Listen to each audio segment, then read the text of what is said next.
Perkenalkan, namaku Irma Rohmania, absen 11 dari kelompok 5, 12 Sosum 5.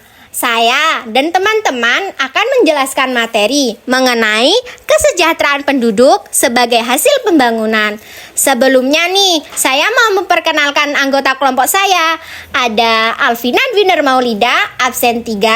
Ada Betty Dwi Agustin, absen 6. Ada Luna Ahlamia Ma'ruf, absen 18. Dan ada Zidan Dwi Kurniawan, absen 35. Nah, sebelumnya nih, aku mau menjelaskan apa sih kesejahteraan penduduk sebagai hasil pembangunan. Kesejahteraan penduduk sebagai hasil pembangunan merupakan tujuan utama dari kegiatan pembangunan di sebuah negara atau wilayah. Pembangunan yang dilakukan tidak hanya bertujuan untuk meningkatkan pertumbuhan ekonomi, tetapi juga untuk memastikan bahwa semua lapisan masyarakat dapat menikmati hasil-hasil pembangunan tersebut. Kesejahteraan penduduk mencakup berbagai aspek, termasuk peningkatan pendapatan per kapita, akses terhadap pendidikan dan kesehatan yang berkualitas, pengurangan angka kemiskinan, dan pemerataan kesempatan kerja. Adapun poin yang akan dibahas anggota kelompok kami, yang pertama yaitu pengertian kesejahteraan yang akan dibahas oleh rekan saya Betty. Yang kedua, indikator indeks kesejahteraan yang akan dijelaskan oleh rekan saya Alvina. Yang ketiga, faktor yang mempengaruhi indeks kesejahteraan yang akan dijelaskan oleh rekan saya Luna. Dan yang keempat, sebaran indeks kesejahteraan penduduk Indonesia yang akan dijelaskan oleh rekan saya Zidan. Poin pertama adalah pengertian kesejahteraan. Kesejahteraan adalah suatu tata kehidupan dan penghidupan sosial, baik material maupun spiritual yang diliputi oleh rasa keselamatan, kesusilaan, dan ketentraman lahir batin, yang memungkinkan bagi setiap warga negara untuk mengadakan pemenuhan kebutuhan jasmani, rohani, dan sosial yang sebaik-baiknya bagi diri, keluarga, serta masyarakat dengan menjunjung tinggi hak dan kewajiban asasi manusia sesuai dengan Pancasila. 2. Indikator indeks kesejahteraan.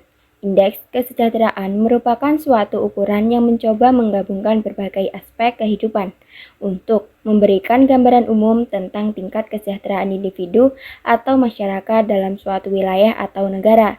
Indikator ini lebih komprehensif dibandingkan dengan pengukuran ekonomi tradisional seperti GDP per kapita, karena juga mempertimbangkan faktor-faktor non-ekonomi yang mempengaruhi kualitas hidup.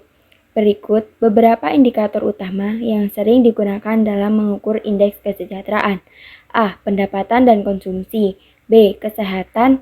C. Pendidikan. D. Kualitas lingkungan. E. Keamanan. F. Partisipasi dan kebebasan sipil. G. Kesetaraan dan keadilan sosial. H. Kerja dan kehidupan yang layak. I. Konektivitas dan akses informasi. 3. Faktor yang mempengaruhi indeks kesejahteraan. Yang pertama, ada pertumbuhan ekonomi. 2. Pemerataan pendapatan. 3. Akses ke layanan kesehatan. 4. Kualitas dan akses pendidikan. 5. Lingkungan yang bersih dan aman. 6. Infrastruktur dan aksesibilitas. 7. Keadilan sosial dan kesetaraan. 8. Kebijakan sosial. 9. Teknologi dan inovasi. 10. Stabilitas politik dan keamanan. 4. Sebaran indeks kesejahteraan penduduk Indonesia. Sebaran indeks kesejahteraan penduduk Indonesia mencerminkan kondisi yang beragam di berbagai provinsi dan wilayah yang dipengaruhi oleh faktor-faktor ekonomi, sosial, dan geografis. Indonesia sebagai negara kepulauan yang luas dengan lebih dari 17.000 pulau dan penduduk yang heterogen, memiliki tantangan unik dalam menyediakan akses yang merata ke layanan kesehatan, pendidikan, infrastruktur, dan peluang ekonomi. Faktor yang mempengaruhi dan menghambat sebaran indeks kesejahteraan. Faktor yang mempengaruhi: 1. Pertumbuhan ekonomi yang lebih cepat. 2. Akses ke layanan kesehatan dan pendidikan. 3. Infrastruktur yang lebih baik. Faktor yang menghambat: 1. Akses yang terbatas. 2. Pertumbuhan ekonomi yang lambat. 3. Ketimpangan sosial.